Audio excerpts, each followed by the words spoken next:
Hello! Hello, Aries! Salamat sa pagbisita o salamat sa pagbabalik. Ito po ang inyong Sun, Moon, Rising Sign, and Venus. General reading tayo para sa sign ng Aries. Kunin nyo lang po ang nakarelate kayo. Tapon nyo yung mensahe na hindi kayo nakarelate. Kung hindi nakarelate, okay lang yan. Maaaring ang mensahe sa susunod na reading, which is next month, ang siyang makaka-relate tayo. So, subscribe lamang po tayo para maabutan natin ang pag-upload na yun or follow sa Facebook. Kasi sinasabi ko naman doon kapag may bagong upload. So, pero naniniwala ako may dahilan kung bakit tayo napadpad dito. Kaya di kasing sa deck na to, lalo na dito kasi it's an oracle card. Universal yan. Kahit hindi kayo nakarelate doon sa buong narrative ng reading na yon, yung mensahe ng iisang card na makukuha natin dyan, pwedeng applicable sa'yo. Para siyang parang message, random message from the universe, random guidance from the universe. Okay, Aries, ano tong naiisip mo na gusto mong simulan? Now na. Marami sa ay yung karamihan or yung energy ng collective this month ay parang marami nang gustong umpisahan. Alam mo yun, hindi pa 2026 pero may plano na ng gagawin. And pwede kasi na pinlano nyo yun, gusto nyong gawin yun kasi pwede hindi nyo nagawa yun this year. Goal nyo talaga siya this year. Ano example nun? Mag-exercise, kumain, mag-diet, ganyan. O kaya mag-ipon ng certain amount. Meron kang gustong simulan, pero tandaan mo, ito ay Page of Swords. Page is a student of life. Page is yung parang may naivety pa doon, may hindi pa kasiguraduhan, wala pang ganun ka mature na way of seeing things. So, pwedeng meron kang naisip, meron kang plano, meron kang gustong umpisahan, pero it's more of may pagmamadali, papadalos-dalos sa enerhiya na kasama niyan.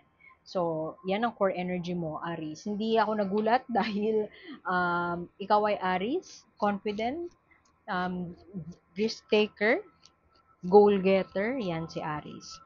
Pwede nga ikaw to eh. Ikaw talaga to, Emperor, Aries.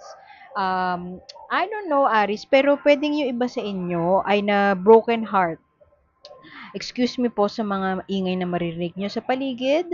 Sana naiintindihan nyo pa rin ako, naririnig nyo ako. Medyo maingay yung aso ng kapitbahay namin, pero sana okay lang.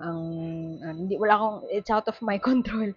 Pero sana okay lang ang boses ko. Anyway, Emperor, ikaw to, reversed.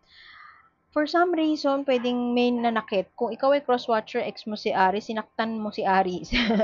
At si Aris ay, I don't know, galit. Galit siya or gusto niyang gumante. Unfortunately.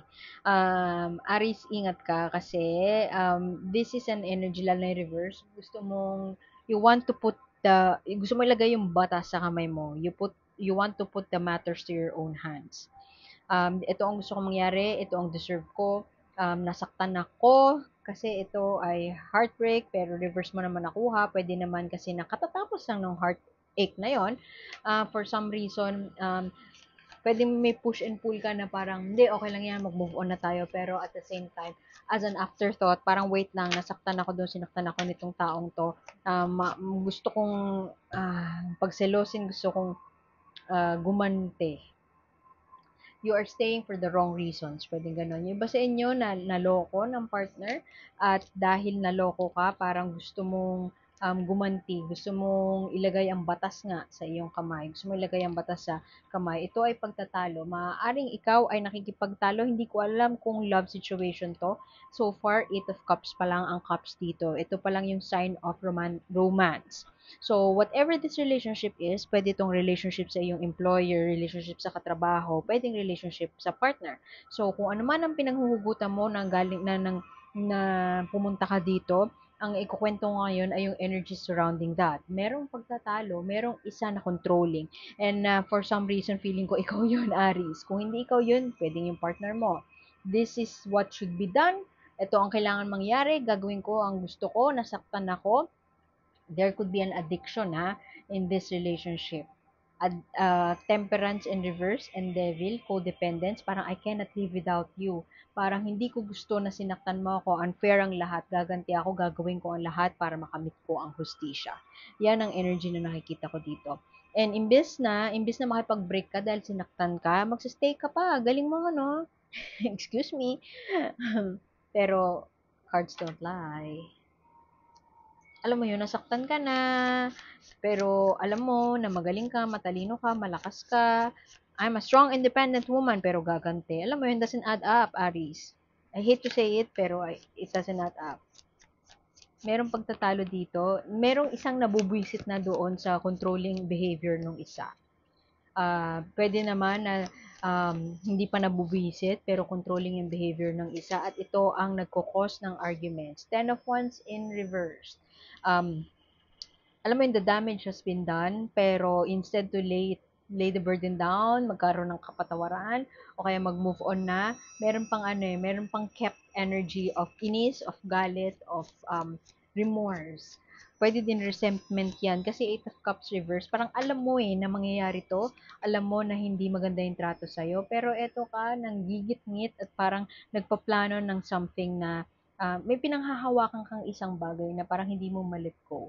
Nagpaplano ka ngayon na parang something na in the future na gagawin para lang ma-redeem mo yung sarili mo o habang nasa relationship kasi siguro iba sa inyo iniisip hindi ko to magagawa kapag wala na ako sa relationship yung ganun codependence I cannot live without you parang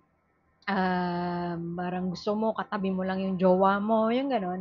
Tapos temperance, lack of balance. What does that mean? Pwedeng addiction, drug addiction, workaholism, pwede din na alcoholism, any form of addiction, any form of yung parang siya yung drug mo. Alam mo yung nagre-resonate sa'yo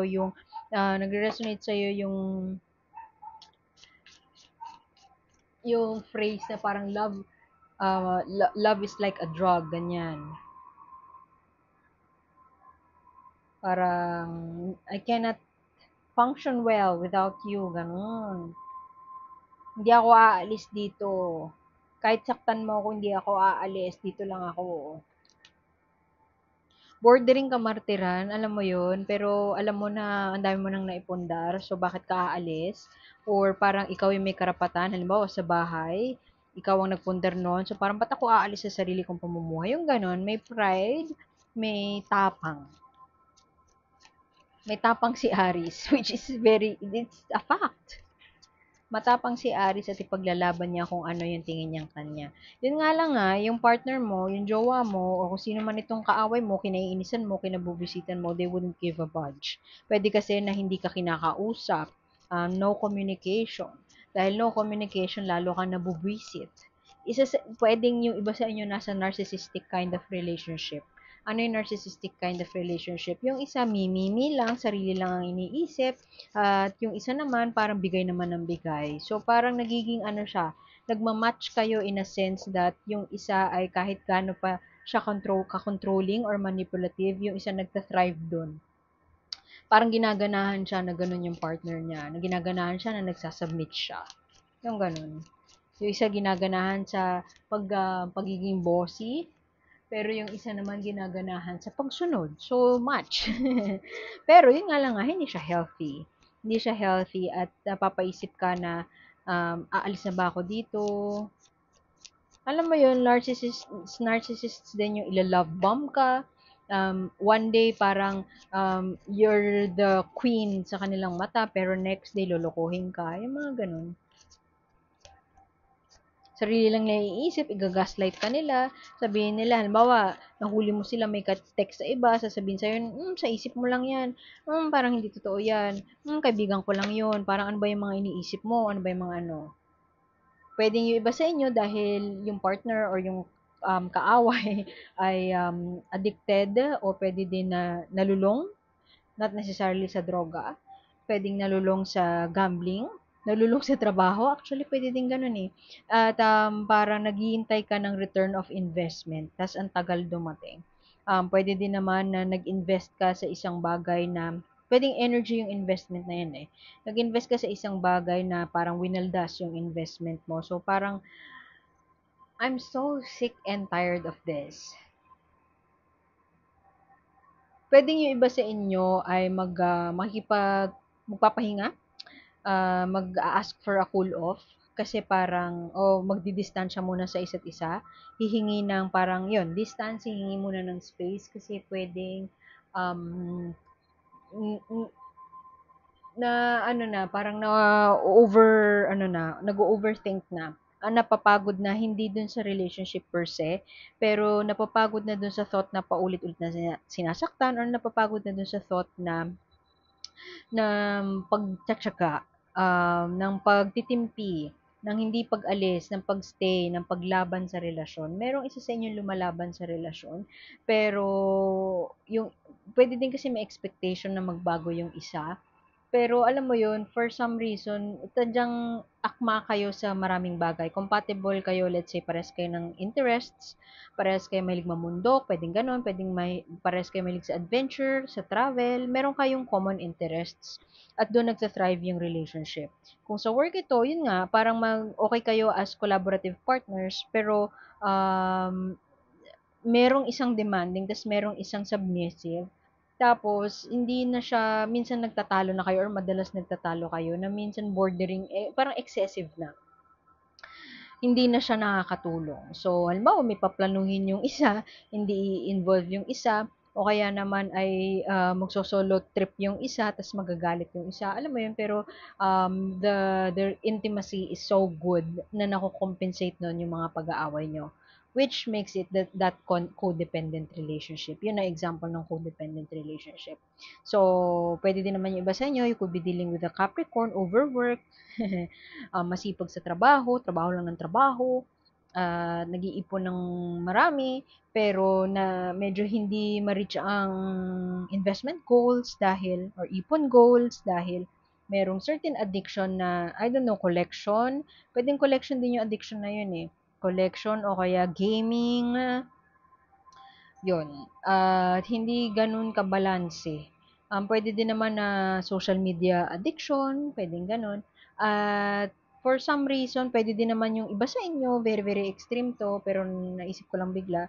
Pwede yung iba sa inyo ay content creator, tapos malaki yung kita sa content creation, pero very fleeting or mabilis lang dumaan sa palad mo yung pera. Pwedeng ganun. Tapos yun ang nagiging cause ng argument. Tapos yung isa, meron siyang binibida na ganito dapat yung gawin o mayroon akong plano, malupit na plano. Tapos yung isa, susunod dun sa plano na yun, tapos biglang mag-fail yung plano, tapos magkakasisihan. Yung ganon. Pero nababawi din kasi parang ta-travel kayo, you would spend time together, intimate kayo, pero after nun, mag-aaway ulit. Medyo may nakakapagod. Tingnan mo to, oh. Mumu na nga siya pero puyat pa rin siya. Mumu na nga siya pero parang pagod na pagod pa rin siya in life. So parang walang hustisya, hindi matahimik ang kaluluwa over something. So pwede nga na iba sa inyo, may nahuli dun sa partner nyo, may nahuli sa jowa nyo, na parang ano to, bakit ganito, ganyan, mag-aaway kayo. Tapos, paulit-ulit na lang magkakapatawaran, din parang magkakabawian, yung ganun. It's a loop, constant loop na nakakapagod kung tutuusin pero hindi pa rin aalis. Merong nakaalis na doon sa sitwasyon, halimbawa, pero hindi mo pa rin siya maalis sa utak mo. Pwede naman na iba sa inyo, meron kayong shared na bank account at dahil may shared kayo, hindi pa ganun ka hindi na ma-manage ng maayos yung pera or hindi yun yung source ng away or yun yung pinanggagalingan ng away nyo kasi hindi siya balance ng bigay or hindi siya hindi hindi nyo siya mahati. Alam mo yun? Unconditional self-acceptance. When love is no longer served at the table, it's time to stand up. And it's time to get out of that table. Yan ang nito, yung raven on her head. Unconditional self-acceptance, maybe it's self-respect that you need to channel. Yan ang advice sa'yo ng universe. So regardless of that situation, medyo makarelate man kayo hindi dito sa kwento na sinabi ko kanina, yung mga instances na sinabi ko kanina, ang mensahe ng card nito is always choose self-love and self-respect. Kapag hindi na binibigay sa'yo yung dapat and deserve mo na ma-receive, it's time to go. It's time to go. Ito, ayaw, umalis talaga. Nagtsatsaga. Bordering martyr, sorry. Laughter heals. Maybe it's time for you to reconnect with your friends, lalo yung mga funny friends mo, or yung mga friends mo na who makes any situation light. Maaaring sila yung gusto mong or dapat mong makasama ngayon at kung ikaw ay pagod na wala ng tulog, it's time for you to take that break. Kung hindi mo kayang umalis, take that break and parang protect your investments or protect yourself, protect your, kung ano man yung mga binuhos mo. Hindi mo kinakailangan bawiin, pero wag mo nang dagdagan pa ang overgastos mo on some things. And maybe it's time for you na parang take a break muna, hanap ka muna ng pagkakaabalahan, hanap ka muna ng mga bagay na magpapangiti sa iyo today. Kasi maaaring masyado na mabigat itong sitwasyon na ito, hindi ka muna makaalis, pero uh, find something light around your life para ma-distract ka kahit papaano at hindi mo mapansin ang bigat ng mga pangyayari. So, laughter heals, yan na nga yun. So, watch a comedy show, I don't know, be with your comic friends, be with your light-hearted friends, or ang pangit pakinggan ng wag seryosohin ang buhay kasi kailangan din natin seryosohin ang buhay. You know what I mean? At maaaring hindi nakakatulong pero yun lang yun, relax ka muna. At least this November, wag mo muna i-overthink ang mga bagay-bagay. Take things lightly muna. At don't be too hard on yourself. Yun yung interpretation ko dun. So, salamat Aris sa pagbisita. Sana makita kita ulit next time. Like, share, and subscribe lamang po. Ako po si A and see you soon. Bye!